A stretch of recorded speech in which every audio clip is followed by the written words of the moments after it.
2장. 의사가 떠난 직후 돌리가 도착했습니다. 그녀는 그날 협진이 있다는 것을 알고 있었습니다. 비록 산후조리 기간이 갓 지났고 겨울 끝자락에 막내딸을 낳았습니다. 자신만의 고통과 불안이 태산 같았음에도 불구하고 말입니다. 돌리는 핏덩이 아기와 아픈 아이를 뒤로 한 채 오늘 결정될 키티의 운명을 듣기 위해 달려왔습니다. 어떻게 됐어? 응. 모자도 벗지 않은 채 거실로 들어서며 그녀가 물었습니다. 다들 표정이 밝네. 좋은 소식인 거지? 가족들은 의사가 했던 말을 전해주려 애썼지만 정작 의사가 그토록 분명하고 길게 떠들어댔음에도 불구하고 그 내용을 요약해서 전달하기란 불가능에 가까웠습니다. 유일하게 확실한 점은 해외 요양을 가기로 결정되었다는 것이었습니다. 돌리는 자신도 모르게 한숨을 내쉬었습니다. 가장 친한 친구이자 동생인 키티가 멀리 떠나게 된 것입니다. 돌리의 삶은 결코 유쾌하지 않았습니다. 스테판 아르카디에비치와 화해한 이후의 관계는 오히려 굴욕적으로 변해 있었습니다. 안나가 이어붙였던 부부관계는 그리 견고하지 못했고 가정의 평화는 예전과 똑같은 지점에서 다시 무너지고 있었습니다. 겉으로 드러난 결정적인 사건은 없었지만 스테판 아르카디에비치는 거의 집에 들어오지 않았고 생활비도 좀처럼 가져오지 않았습니다. 돌리는 끊임없이 불륜의 의심에 시달렸지만 이미 겪어본 질투의 고통이 두려워 그 의심을 애써 지우려 했습니다. 한번 격렬하게 휩쓸고 간 질투의 파도는 다시는 예전처럼 돌아오지 않는 법입니다. 이제 불륜을 발견한다 해도 첫 번째만큼 큰 충격을 주지는 못할 것입니다. 그런 발견은 이제 그저 가정의 관습을 파괴하는 일일 뿐이었기에 그녀는 그를 경멸하고 그런 나약한 자신을 더욱 경멸하면서도 스스로 속아주기로 했습니다. 게다가 대가족을 돌보는 일은 끊임없는 근심거리였습니다. 처음엔 갓난아기 젖먹이는 일이 순조롭지 않더니 유모가 떠나버렸고 이제는 아이 중 하나가 병에 걸린 상태였습니다. 그래, 자네 집은 좀 어떤가? 어머니가 물었습니다. 아휴, 어머니, 저희도 걱정이 많아요. 릴리가 아픈데 성홍열일까 봐 겁나네요. PT 소식 들으러 잠깐 온 건데 만약 설마 아니겠지만 성홍열이라면 전 완전히 두문불출해야 할 거예요. 의사가 떠난 뒤 서재에서 나온 늙은 공작은 돌리의 뺨에 입을 맞추고 몇 마디 건넨 뒤 아내를 향해 말했습니다. 그래서 어떻게 정했소? 가는 거요? 그럼 난 어쩌라는 말이요? 당신은 여기 계시는 게 낫겠어요. 알렉산드르, 아내가 대답했습니다. 당신 좋을 대로 하구려. 아빠, 왜 같이 안 가요? 키티가 말했습니다. 아빠가 같이 가시는 게 아빠한테도 좋고 우리한테도 더 즐거울 텐데. 늙은 공작은 일어나 키티의 머리를 쓰다듬었습니다. 키티는 고개를 들어 억지 미소를 지으며 그를 바라보았습니다. 아버지는 많은 말을 하지는 않았지만 가족 중 자신을 가장 잘 이해해주는 사람이라고 그녀는 항상 느껴왔습니다. 막내인 그녀는 아버지의 총애를 받았고 그 사랑이 아버지에게 통찰력을 준다고 생각했습니다. 지금 아버지의 인자한 푸른 눈이 자신을 뚫어지게 바라보자 키티는 아버지가 자신의 속마음을 꿰뚫어보고 그 안에서 일어나는 좋지 못한 감정들을 다 이해하고 있다는 느낌을 받았습니다. 그녀는 얼굴을 붉히며 입맞춤을 기대하고 아버지 쪽으로 몸을 굽혔지만 아버지는 머리만 쓰다듬으며 말했습니다. 이 바보 같은 신용 같으니 진짜 딸을 만질 수가 없군. 그저 죽은 여자들의 빳빳한 머리카락을 쓰다듬는 격이야.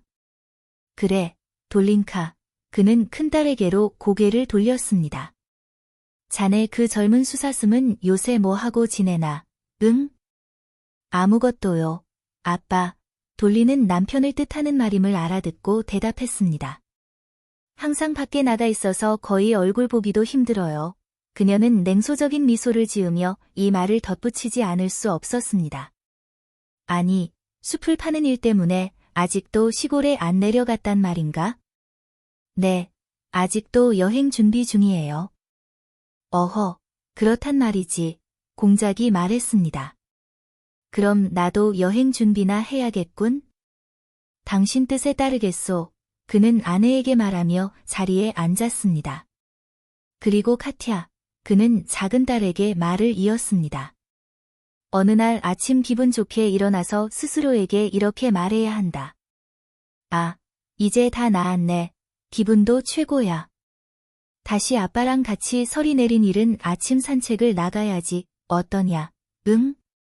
아버지가 한 말은 지극히 단순한 것이었지만 그 말을 듣는 순간 키티는 마치 범죄 현장을 들킨 죄인처럼 당황하고 압도되었습니다. 그래, 아빠는 다 보고 계셔. 다 이해하고 계신 거야. 그리고 이 말씀을 통해 내가 수치스럽더라도 그 수치심을 극복해야 한다고 말씀하시는 거야. 그녀는 대답할 용기가 나지 않았습니다. 무언가 말을 꺼내려 했지만 갑자기 울음이 터져나와 방 밖으로 뛰쳐나가 버렸습니다. 당신 농담 때문에 사달이 났잖아요. 공작 부인이 남편에게 달려들었습니다. 당신은 언제나, 그녀는 비난의 말을 쏟아내기 시작했습니다. 공작은 아내의 잔소리를 꽤 오랫동안 묵묵히 듣고 있었지만 그의 얼굴은 점점 더 어둡게 굳어졌습니다. 가여운 아이, 정말 너무 가여운 아이인데 당신은 그 원인을 조금이라도 암시하는 말을 듣는 게 아이에게 얼마나 상처가 되는지 모르는군요. 아, 사람을 그렇게 잘못 보다니, 공작 부인이 말했습니다. 말투가 변하는 것을 보고 돌리와 공작은 그녀가 지금 브론스키에 대해 이야기하고 있음을 직감했습니다. 저런 비열하고 파렴치한 놈들을 처벌하는 법이 왜 없는지 모르겠어요. 아, 당신 말은 정말 못 들어주겠구려. 공작이 낮은 의자에서 일어나며 음울하게 말했습니다. 그는 그 자리를 벗어나고 싶은 듯 보였지만 문가에서 멈춰 섰습니다. 부인, 법은 있소. 당신이 먼저 따지고 드니 말하겠는데 이 모든 일에 책임이 있는 건 바로 당신이란 말이오. 다른 누구도 아니야. 그런 젊은 난봉꾼들을 처벌하는 법은 전에도 있었고 지금도 있소. 그래요. 만약 마땅히 있어야 할 선을 넘는 일이 없었더라면 공식적인 청혼 등 내가 이 나이에도 그 애송이 녀석을 결투장으로 불러냈을 거란 말이오. 그런데 당신은 이제 와서 약을 먹이고 돌팔이 의사들을 불러들이고 있군. 공작은 분명 할 말이 더 많았으나 공작 부인은 그의 어조를 듣자마자 즉시 기가 꺾였습니다. 그녀는 중대한 순간마다 늘 그랬듯 곧바로 뉘우치는 기색을 보였습니다. 알렉산드르, 그녀는 그에게 다가가 울먹이며 속삭였습니다. 아내가 울기 시작하자 공작의 화도 누그러졌습니다. 그는 아내에게 다가갔습니다. 자, 됐소. 그만하면 됐어. 당신도 괴롭다는 거 나도 아오. 어쩔 수 없는 일이지. 큰일 난 건 아니오. 하느님은 자비로우시니. 고맙소. 공작은 자신의 손등에 닿는 아내의 눈물 섞인 입술에 답하며 자신이 무슨 말을 하는지도 모른 채 중얼거렸습니다. 그러고는 방을 나갔습니다. 그 전에 키티가 울며 방을 나갔을 때부터 돌리는 어머니이자 가족으로서의 본능으로 지금이야말로 여자의 손길이 필요한 때임을 즉시 알아차렸습니다. 그녀는 모자를 벗고 비유하자면 소매를 걷어붙인 채 행동에 나설 준비를 했습니다. 어머니가 아버지를 공격할 때는 딸로서의 도리가 허용하는 선에서 어머니를 말리려 애썼습니다. 아버지가 격렬하게 화를 낼 때는 침묵을 지켰습니다. 어머니에 대해서는 부끄러움을 느꼈고 금세 다시 다정해진 아버지에 대해서는 애틋함을 느꼈습니다. 하지만 아버지가 떠나자 그녀는 가장 중요한 일, 즉 키티에게 가서 위로해 줄 준비를 마쳤습니다. 엄마, 오래전부터 말씀드리고 싶었던 게 있는데요. 레빈이 지난번에 여기 왔을 때 키티에게 청혼하려 했다는 거 알고 계셨어요? 스티바에게 그렇게 말했대요. 글쎄, 그래서? 난 도무지 이해가 안 되는구나. 키티가 혹시 그를 거절했을까요? 엄마한테는 아무 말도 안 하던가요? 아니, 나한테는 이쪽이든 저쪽이든 아무 말도 없었어.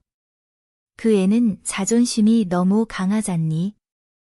하지만 난 이 모든 게 그 다른 녀석 때문이라는 걸 안다. 네, 하지만 키티가 레빈을 거절했을 수도 있어요. 그 다른 사람만 아니었어도 거절하지 않았을 텐데 말이죠. 저도 알아요. 그런데 그 사람이 키티를 그렇게 처참하게 기만했잖아요.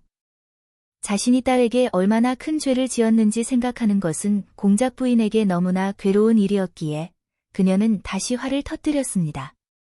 오, 난 정말 모르겠다. 요즘 애들은 다들 제멋대로고 엄마들은 아무 말도 못하게 하더니 결국. 엄마, 저 키티한테 올라가 볼게요. 그래, 가보렴. 내가 가지 말라고 했니? 어머니가 말했습니다.